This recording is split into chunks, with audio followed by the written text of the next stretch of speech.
Open the bloody gate! In the past month, we've had two of the biggest games of the year launch, and to ensure they do not lose the hype, Larian Studios are back with a second release of the first. The PlayStation 5 port of Baldur's Gate 3 is here. Dual modes of play, split-screen co-op, a myriad of possibilities. Will Act 3 bring all to their knees? How good is that 60 FPS mode, and what does it cost? How high and low can those numbers go? We answer all that and more in our performance review.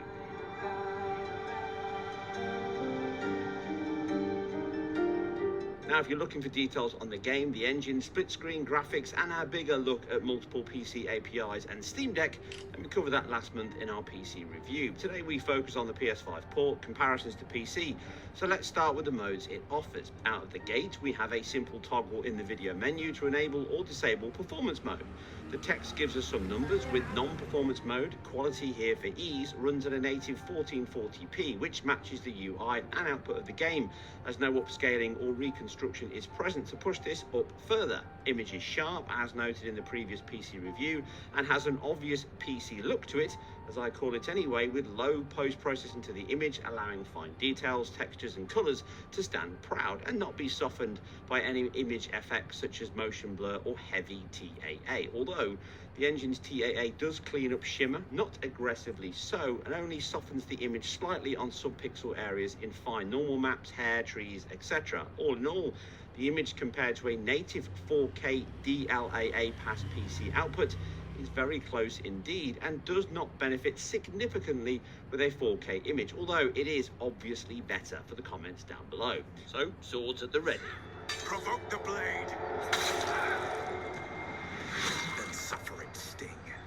60 FPS comes at a cost, and one of those is relatively big dip in resolution with what looks to be AMD's FSR2 reconstruction that reconstructs the image back to 2560 by 1440 from a base resolution of 1707 by 960, possibly aided by the PS5's SDK likely having this as an option.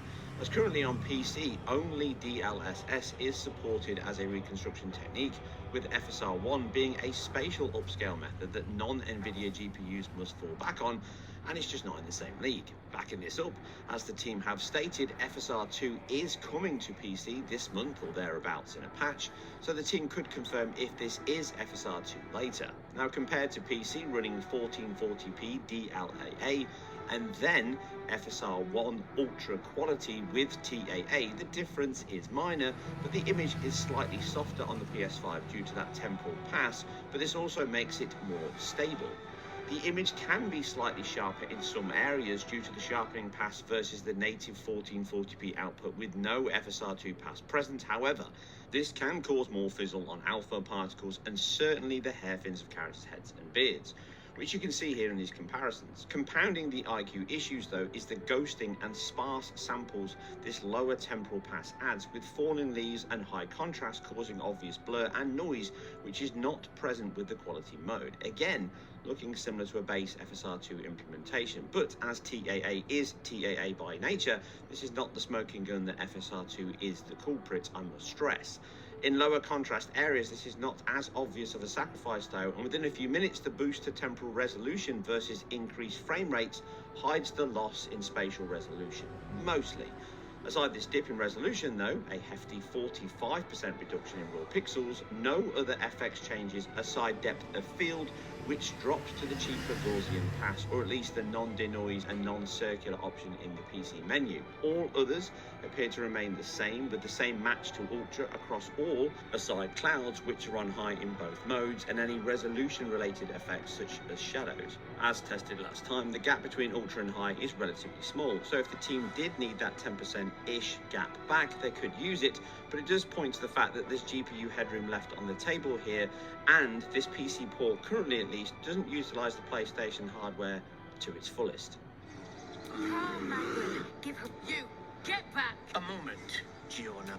With the visuals and modes confirmed, we get into how well they run and if the much discussed split screen co-op mode is up for the journey. Now, starting with the high visual mode in quality first, then 30 FPS is the ceiling, and from a wide run of tests across the opening few hours of this game, it's pretty close to a locked 30 FPS rate. Exploring, combat, cutscenes, conversations, they all remain stable and evenly paced with no issues. And even testing the final Act 3 city of Baldur's Gate itself, that remains mostly true.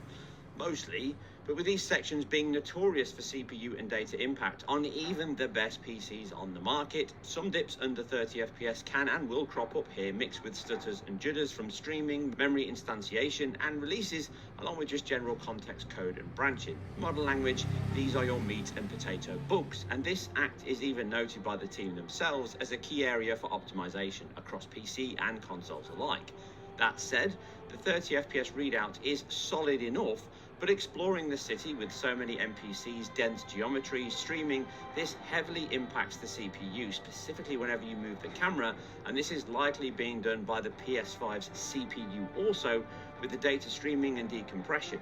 And we can see this in the loading tests, as with the PlayStation 5 almost 100% slower in loading from a save than my RTX 3080, admittedly with a 5800X 3D, which should not be the case, as multiple other titles have already shown. Reinforcing this is my aging Zen 2700 CPU is almost 30% faster at loading than the PS5 in between cutscenes, and that's with a slower SATA SSD, showing that the CPU is doing all the legwork here, and it's not the best use of the PlayStation 5 hardware. And that's not a huge issue, and should always be expected with ports from PC to console and console to PC in key areas like this. The test is really to demonstrate that the PlayStation 5 CPU in this game is performing more work than it was designed for, and this impacts the console heavily in these city areas, and this demonstrates it clearly, and hopefully is an area the team can improve with later patches across all platforms.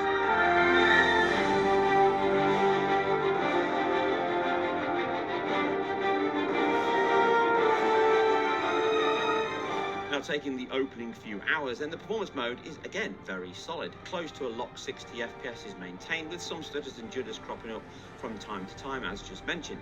With no DRS present in the engine, the team have made the easiest and safest choice here to provide a good amount of GPU headroom in all cases.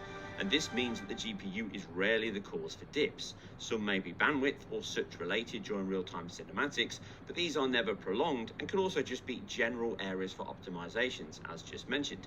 But what does affect this mode though is the game now uses an adaptive VSync, which causes tearing across the full height, but it mostly and consistently appears at the bottom third of the screen, showing that it's unevenly pacing all of these frames. And even though the game supports VRR, it doesn't work currently, and it still tears in this mode on my VRR capture and my LG VRR screen, similar to Jedi Survivor earlier this year. And the team need to get VRR working in practice and not just lip service, as this would at least offer the main reason for VRR to exist. As such, if you have a VRR screen, you're left with the same tearing and dropped frames just like a non-VRR one.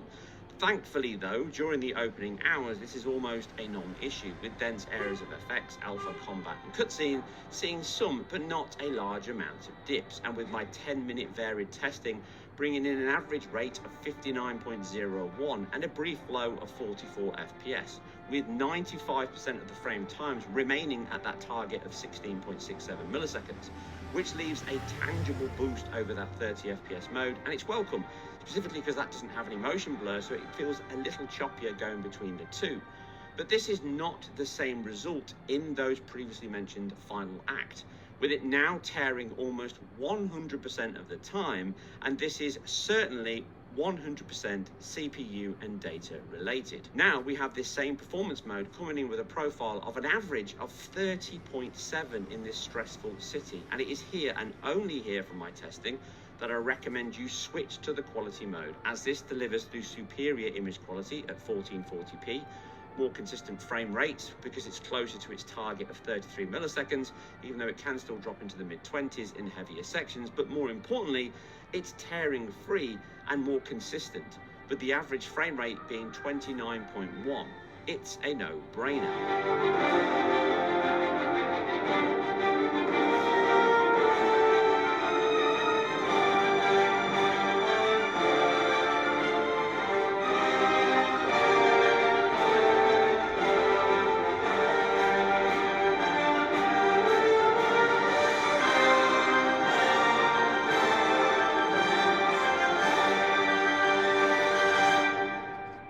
that split screen then? Well, as discussed in the last video, it's impactful even on PC, and here the choice of running this on PS5 in the same quality mode makes perfect sense. Once you flick it on, that's what you get: 1440, 30 FPS, and even at that rate, with two characters exploring two separate sections of the city, we can see performance tank into the high teens at times, and even often, and frame times are erratic at best here. The increase in resolution is welcome and correct, as the PC test in a moment will reinforce. The GPU is not being taxed here, and it is the CPU that's being hammered. When the players join up and viewports are sharing similar textures, geometry and draws, effectively we do see a closer 30 FPS level, reduced view range, and outside of this city though, the split screen does a decent job of staying at or around that 30 FPS target, which the PC test next shows how demanding it can be. So if you want to play in split screen on the couch, it works perfectly. Right now!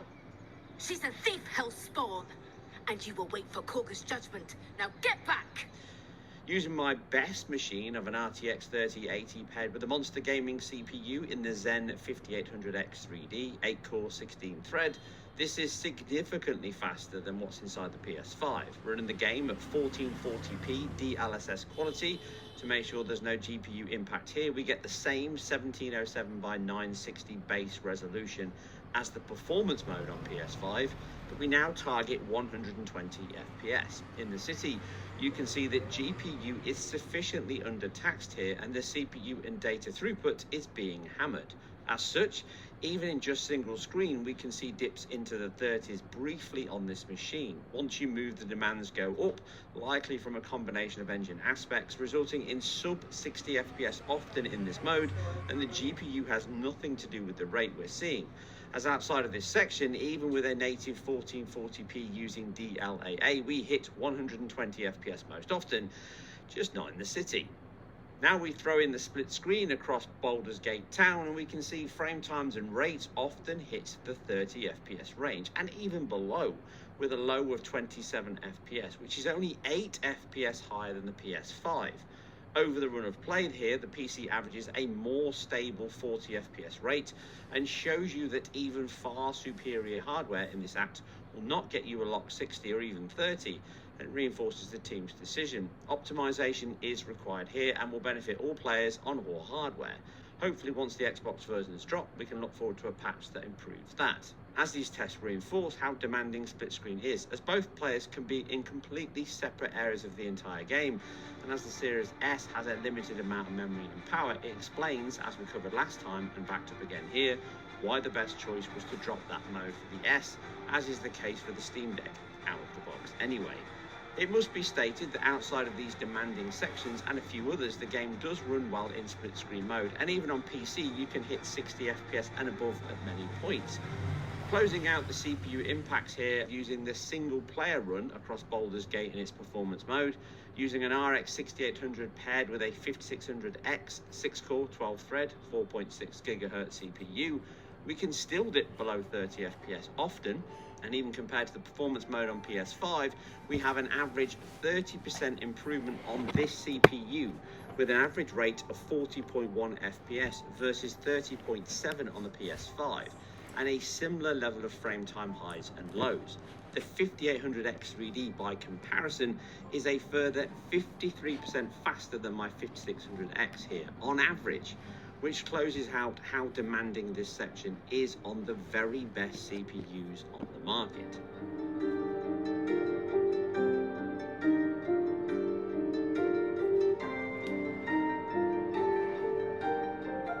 Baldur's Gate 3 continues to be a passion-filled game. The sheer scale, width, and interwoven storytelling is something of legend at this point.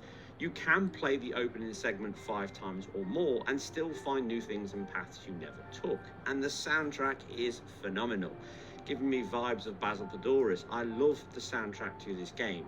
The data-driven and dynamic nature of the game, along with the choice of ways and how to play, are hard to praise enough. And the port here may not use the PS5 hardware to its fullest, specifically that loading and streaming element, which is likely not using the offloaded I/O elements, resulting in loading being closer to a lower PC spec and even performance pointing to old-fashioned CPU usage here, but the port is anything but bare bones. Control system has been mapped to controller and works perfectly on the couch, and even though it doesn't have mouse and keyboard support, hopefully that will come sooner. And in fact, the dual modes means you can choose FPS or pixels as needed, and performance and the impact to IQ is very good outside of those late game segments. Even split screen, which is a technical feat in and of itself on console and works perfectly here in the living room console experience, but do expect some rough edges, performance issues and slow loading as covered in our previous video and more. But from a technical perspective, the game is doing a great deal, and some patches and updates are of course needed. FSR 2, Act 3, loading here being my main 3, along with getting VRR working. But this port loses none of the brilliance of the PC version, and I'm sure any PS5, D&D or even RPG fan will lose weeks of their lives in this one. Now, I must get back to completing Act 3. Bring us news. And that's it for a deep dive into console, PC, pixels and all things performance related. If you like what we do here on IGN Performance Reviews, keep it IGN. And we'll catch you on the next one. No.